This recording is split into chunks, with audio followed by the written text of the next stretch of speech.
cine, series y demás entretenimiento desde la perspectiva de los efectos especiales. Toro FX Studio, el podcast.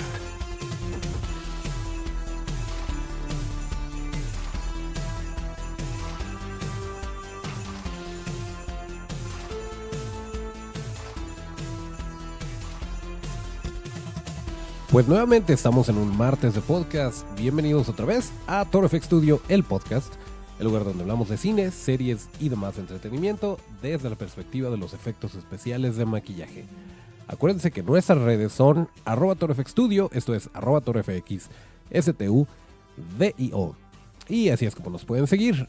Yo soy Toncho Ábalos y aquí mero arrancamos con un episodio especial, con un episodio navideño en donde no necesariamente, bueno, sí vamos a hablar de Navidad, pero pues no es 100% enfocado a esto. Nos vamos a enfocar en una película en particular, ahorita les digo cuál, pero pues bueno, está saliendo este episodio en vísperas de Navidad, el martes 24 de diciembre de 2019, y esperamos que le estén pasando muy bien, ya sea que celebren Navidad, el Kwanzaa, Ramadán, el ceremonial probablemente, conozco algunos que seguramente sí, pero bueno, el caso es que si no están pasando tiempo con su familia y prefirieron escuchar este podcast, pues muchas gracias para empezar por estarnos escuchando y bueno, igual y podrían pasar tiempo con su familia después de esto.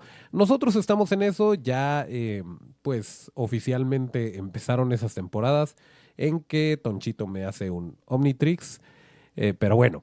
Independientemente de esto, recuerden que este podcast lo pueden encontrar en donde quiera que escuchen podcasts todos los martes y los viernes. Y también pueden encontrarse un video en nuestro canal de YouTube, que es prácticamente este podcast, pero con video, en donde me pueden ver a mí y pueden ver al buen Otto.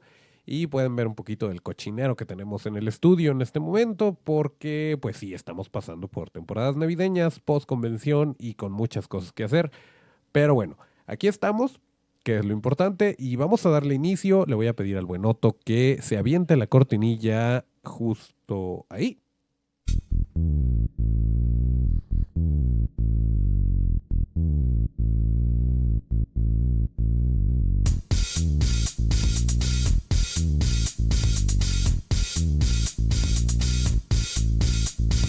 Bueno, pues en cuanto a plataformas digitales, tenemos que anunciar esto porque es importante.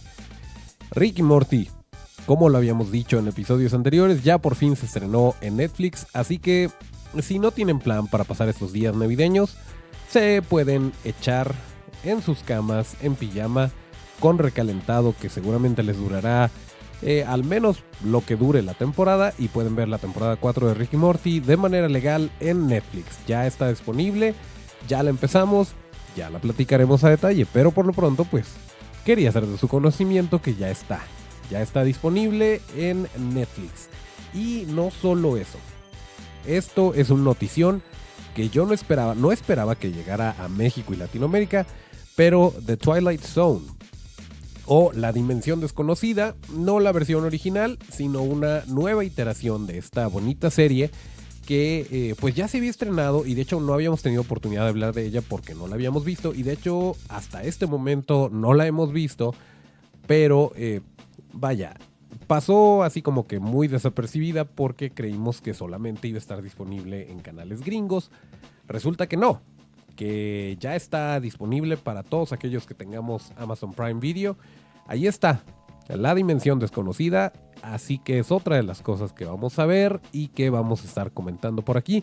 Como saben, además de tener un montón de escritores, directores y de permitir que se puedan contar historias en un formato corto, suelen tener muchos efectos especiales prácticos y suele tener todas estas cosas bonitas e interesantes que nos gusta platicar en este bonito podcast. Así que, híjole, pues hay bastante material, hay bastantes cosas que podemos ver y platicar.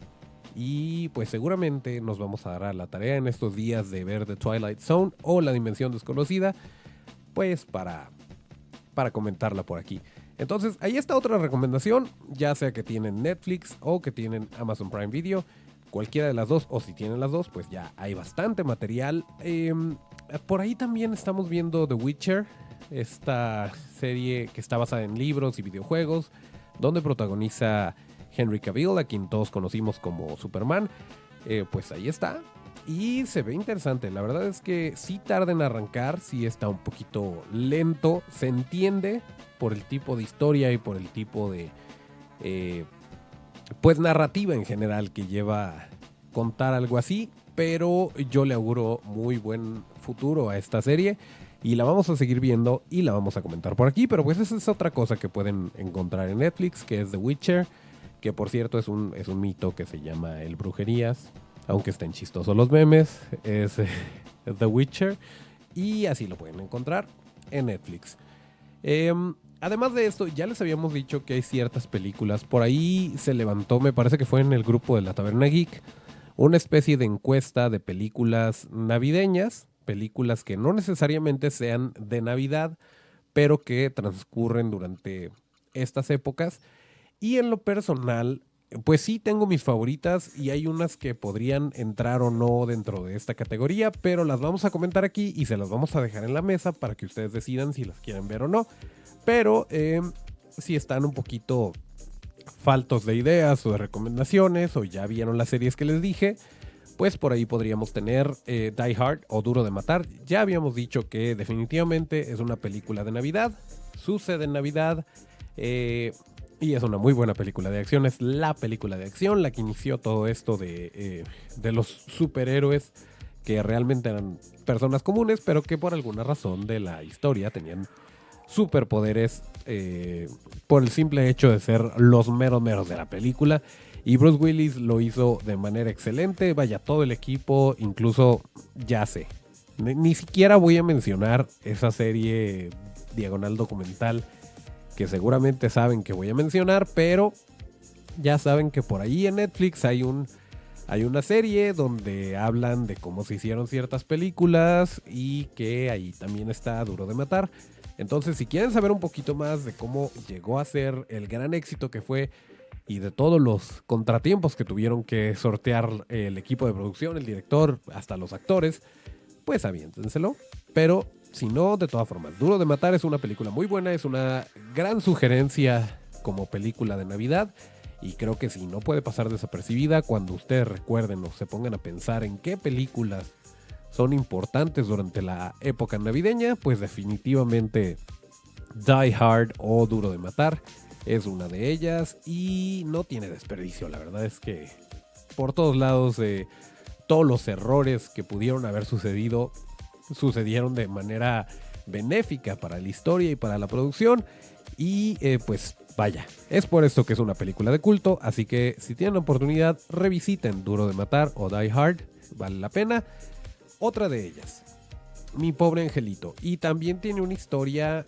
Yo creo que todas las películas en general tienen alguna historia, incluso las malas. De hecho, por ahí había leído unos testimonios de la película de Street Fighter. Me estoy alejando completamente de la Navidad, pero la película de Street Fighter que fue mal recibida, que a Raúl Julia no le gustó, que a Jean-Claude Van Damme no le gustó, que a Kylie Minogue le dio igual porque era uno de sus primeros trabajos como actriz. Y bueno, a lo mejor a nosotros como adolescentes en ese entonces, cuando salió, sí nos pudo haber gustado, pero estuvo llena, plagada de problemas. Y pues a final de cuentas, cuando ves esto y cuando ves como que la contraparte de todo lo que tuvieron que pasar, dices, ok, mira, para todo lo que les pasó, a lo mejor pudo haber sido mucho peor y nos entregaron una pieza de entretenimiento que pues puedes disfrutar si estás de buen humor y si no estás esperando gran cosa, y creo que es lo que puede pasar con cualquier otra película. Pero en particular una que sí definitivamente fue un gran éxito y que rompió todos los récords de taquillas y que superó todas las expectativas de todo mundo fue Mi Pobre Angelito. Efectivamente, ya habíamos hablado en episodios anteriores incluso de los planes que hay de volver a traer a la pantalla Mi Pobre Angelito, pero en esta ocasión estamos hablando de la original, de la que despegó la carrera de Macaulay Culkin y que cimentó a Chris Columbus como un gran escritor que en ese entonces estaba, era el rey Midas de la escritura, el guión que él aventara funcionaba, y ya sea escribiéndolo originalmente o reescribiéndolo. Pero además de esto, todos los efectos en cuanto a, híjole, pobrecitos, los dobles de riesgo, todo lo que tuvieron que pasar para que esto se viera real, que los golpes se vieran tangibles y que las caídas se vieran, pues que realmente las pudiera sentir, eran cosas que los dobles de riesgo podían hacer en ese entonces y no había problema, aunque sí lo había, problema físico, pero no había problema legal. O decían, bueno, pues es parte de lo que hacemos, es parte de nuestro trabajo, no pasa nada, nos lamentamos. Hoy en día eso no se puede hacer. Hoy en día, afortunadamente, para todas estas personas, todos estos héroes que normalmente no se mencionan, pues ya hay ciertos lineamientos y ya no tan fácil te permiten hacer esto. De hecho, por ahí me parece que en Nerdist salió un reportaje como estos que hacían los cazadores de mitos, los Mythbusters, en donde analizan las trampas de Kevin McAllister, si eran posibles, si realmente funcionaban como funcionan en la película, y cosas como la perilla ardiendo no tan fácilmente la puedes lograr, y menos para lograr una marca como la que le hizo a Joe Pesci en la mano, y menos con una herramienta de estas para calentar, me parece que el asador. Ok, eso no era factible, pero en sí el daño que sufrieron los ladrones sí hubiera sido letal desde el primero o segundo ataque. Vaya, por si les interesan cosas triviales como los hechos. Pero bueno, el caso es que mucho de esto sí lo tuvieron que soportar los dobles de riesgo, y pues es bastante feo. Entonces, al ver esta película hay que tener ese ángulo de decir, ok, me estoy divirtiendo, estoy viendo gente lastimarse, pero pensar, en algún momento estas personas que están apareciendo en pantalla realmente se lastimaron, y no una ni dos veces, muchas veces pudieron haber sido varias tomas.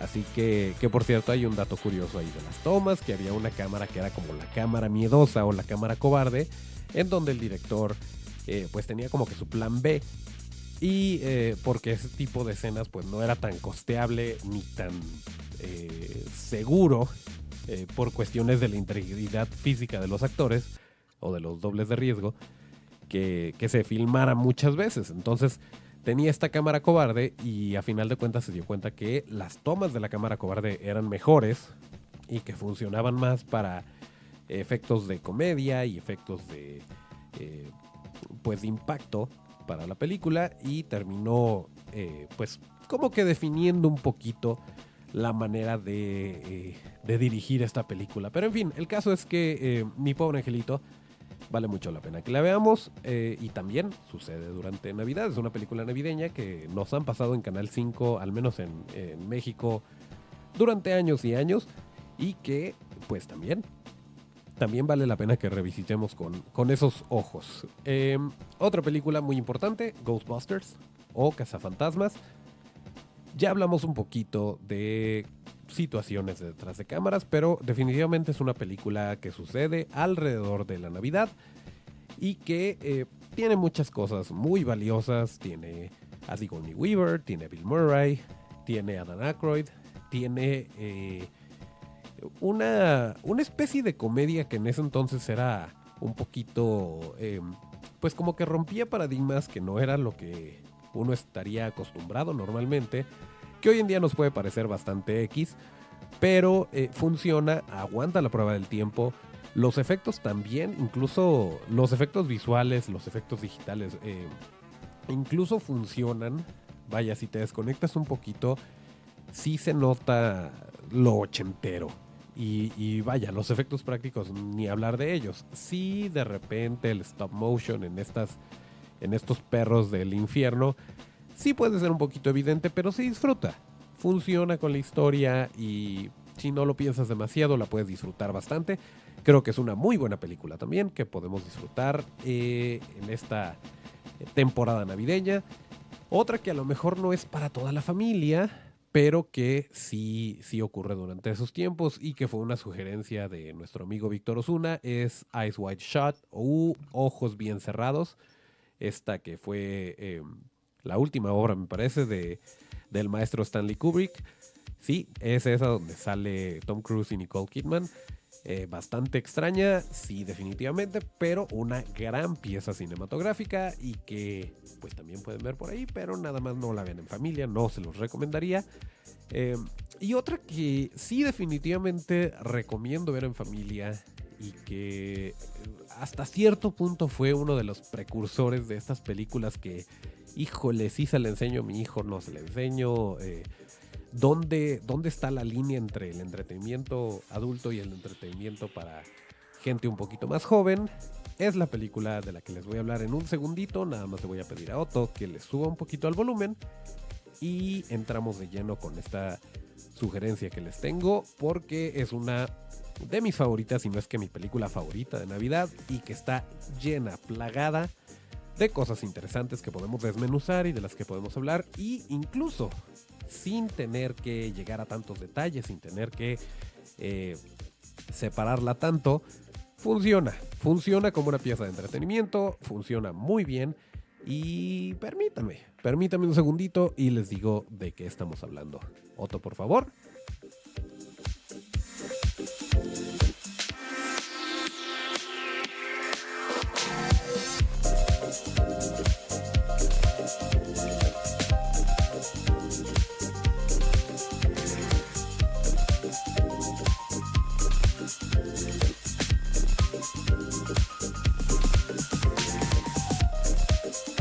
Ok, ya se las habíamos cantado, ya habíamos hablado de un poquito de esta película y creo que es momento de que entremos más a detalle en Gremlins. Así es, esta película de 1984, y para no meterle tanto a la edición, les pongo por ahí el Blu-ray. Así es. La película de Gremlins de 1984, dirigida por Joe Dante y escrita, adivinen por quién, efectivamente, por Chris Columbus, el escritor de Mi Pobre Angelito 1 y Mi Pobre Angelito 2, Perdido en Nueva York.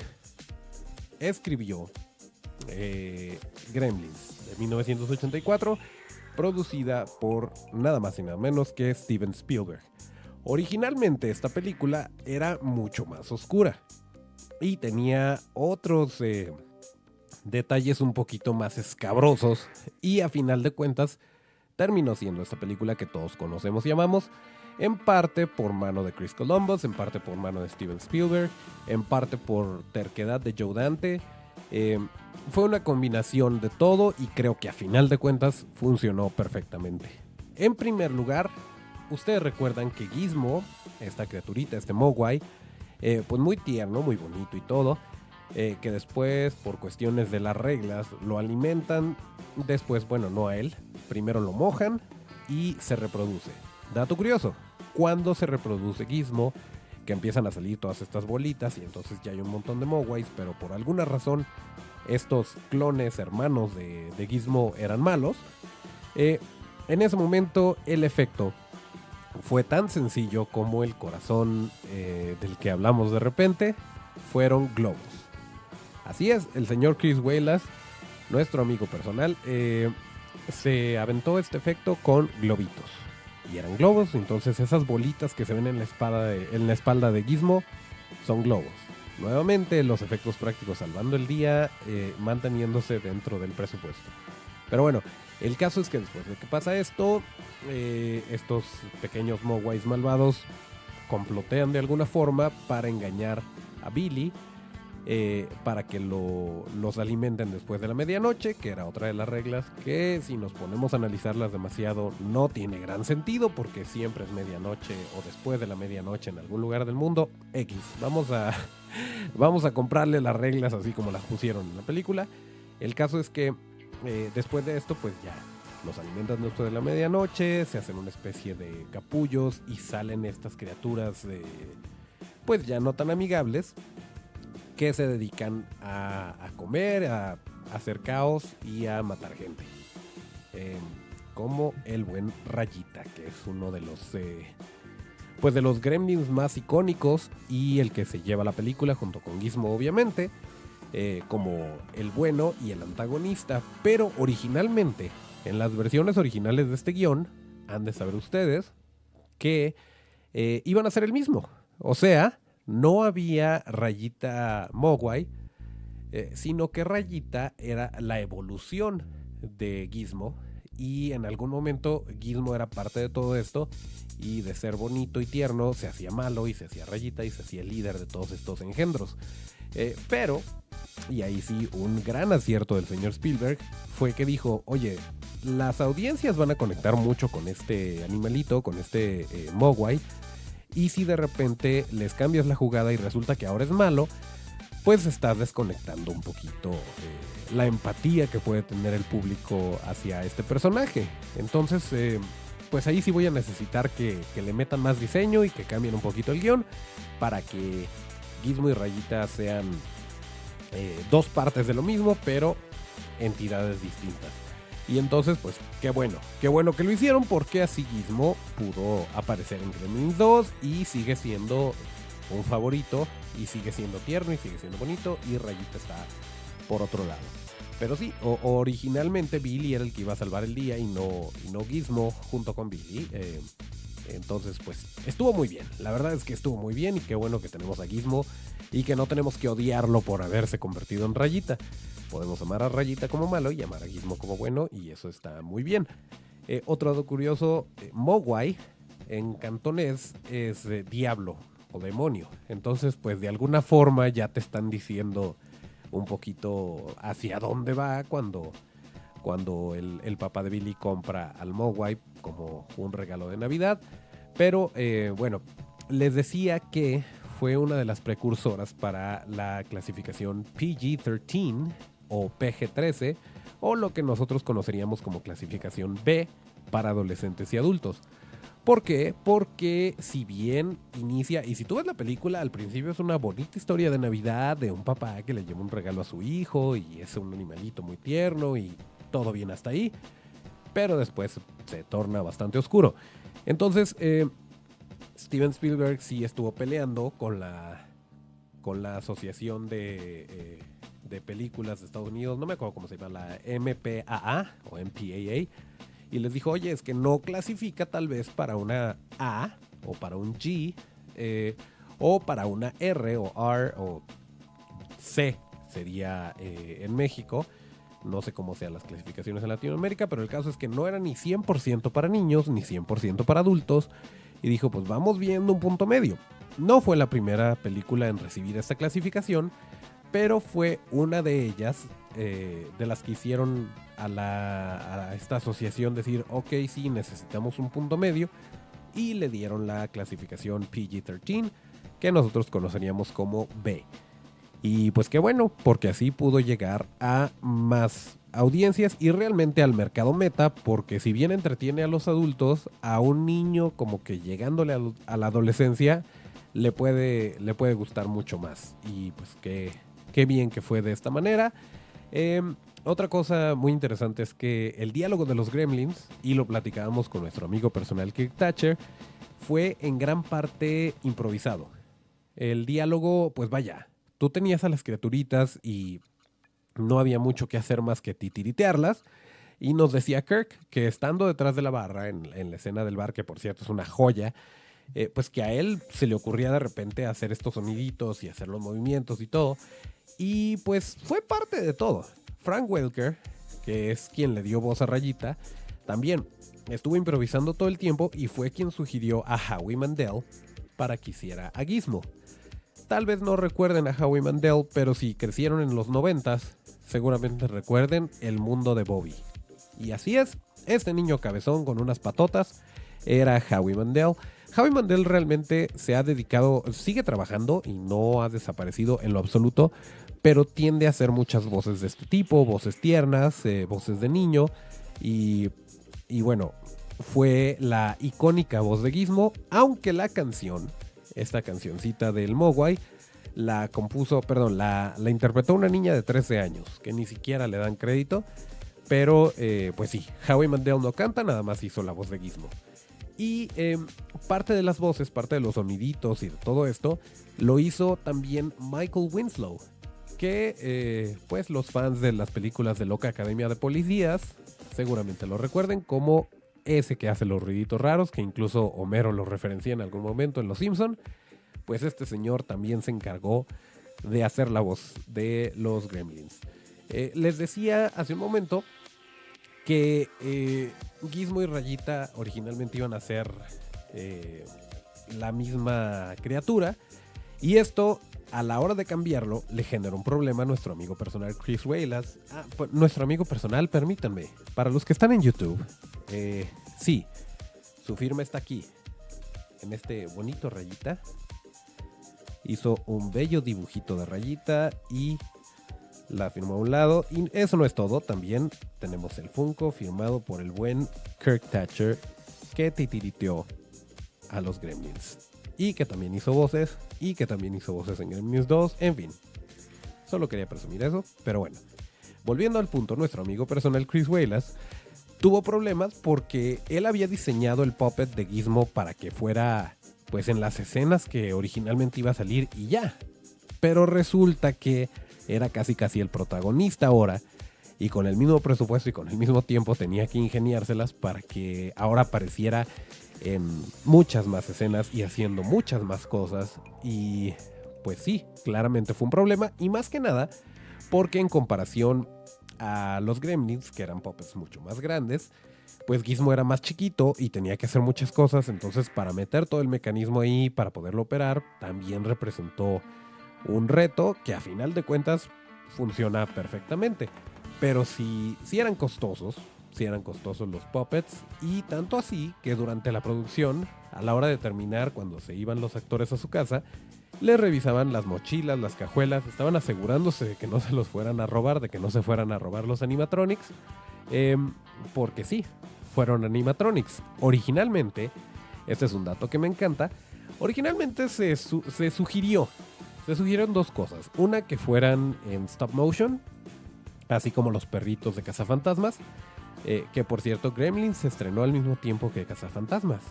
Eran así como que la competencia, a las dos le fue bien, qué bueno, pero se estrenaron el mismo año y al mismo tiempo estuvieron en cartelera. Qué bonito debió haber sido en el 84. Pero bueno, el caso es que se sugirió en estas juntas de preproducción de, oye, entonces, bueno, ponle que stop motion no, pero los puppets nos van a salir muy caros, los animatronics, los títeres. ¿Qué te parece si agarremos changos? Así es, changos, monos, primates. ¿Qué tal si agarramos changos y les ponemos máscaras y entonces que los changos sean los Gremlins? Y se intentó. Esto es lo peor del caso, que se intentó.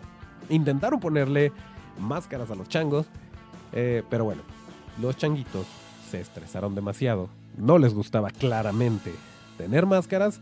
Se volvieron locos, se hizo un relajo, a lo que inmediatamente voltearon a ver a Chris Walas y le dijeron, ok, entonces puppets.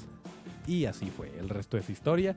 Así fue como terminaron decidiéndose por los puppets.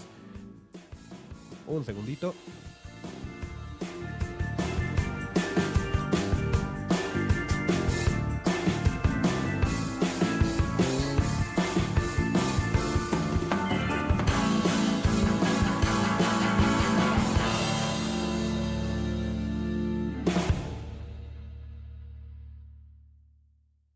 Gracias a la magia de la edición y al excelente ingeniero de audio Otto, ustedes no se dieron cuenta de nada, pero quien está en YouTube, ay, me va a poder ver sufrir tosiendo porque tenía la garganta muy irritada. Todavía estamos luchando contra... ¿Ya ven? Ya se fue. Todavía estamos luchando contra las secuelas de la enfermedad, pero aquí estamos.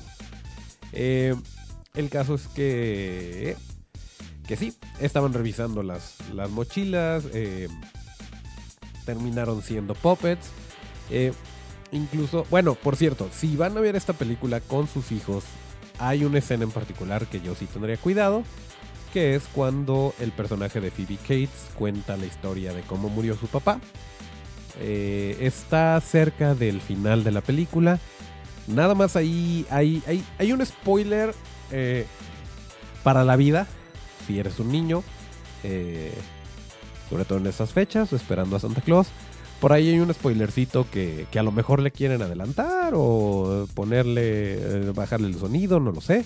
Es la única advertencia que les daría. Sí está sangrienta, sí hay violencia, pero nada que un niño preadolescente no pueda tolerar. Nada más ese pedacito sí. Yo en lo personal les advertiría que tengan cuidado. Por último, les decía lo de los monos, les decía lo de los gremlins, lo de los puppets. Una de las notas, para que se den una idea, y si ustedes están en el mundo del cine, que vean que no están solos y que pasen todos lados este tipo de sugerencias o tipo de notas del equipo de producción.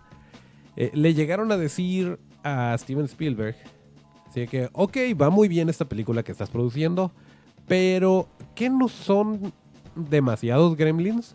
Y él dijo, está bien, ¿sabes qué? Podemos deshacernos de todos los gremlins y llamar a la película Gente. Y esa fue la última palabra. Ya no dijeron nada. El resto es historia. Y la película de Gremlins salió tal cual. Nada más creo que vale la pena que entendamos que incluso a Steven Spielberg le llegaron a decir eso. Y para entonces ya había hecho E.T. De hecho sale por ahí un E.T. como huevo de Pascua. Pero bueno, no estamos analizando ese tipo de detalles.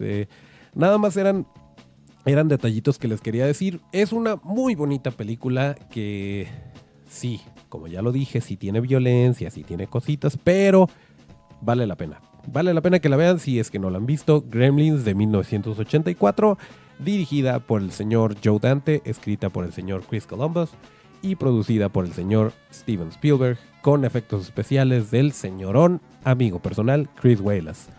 Y bueno, prácticamente es todo lo que tenemos por el día de hoy, por este episodio especial de Navidad.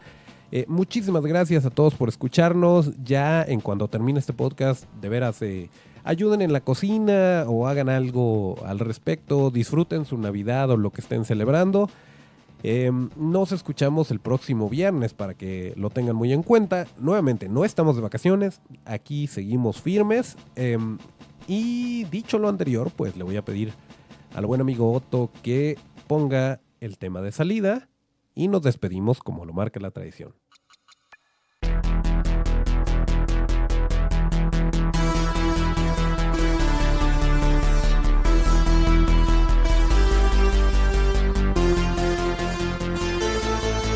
Efectivamente, aquí terminamos el episodio número 83 de Toro FX Studio, el podcast correspondiente al martes 24 de diciembre, Nochebuena, de 2019. Acuérdense que para seguir la conversación, una vez que se hayan terminado el pavo, los romeritos o lo que sea que vayan a cenar, hay que seguirnos en todas nuestras redes, que son @ToroFXStudio, esto es @ToroFXStudio. Yo soy Toncho Ábalos y mis redes son @TonchoAbalos con T. Nos escuchamos el próximo viernes de podcast. Muy feliz Navidad, Kwanzaa, Ramadán, lo que sea que estén celebrando. Gracias al buen Otto en los controles. Feliz ceremonial. Y hasta el próximo llamado.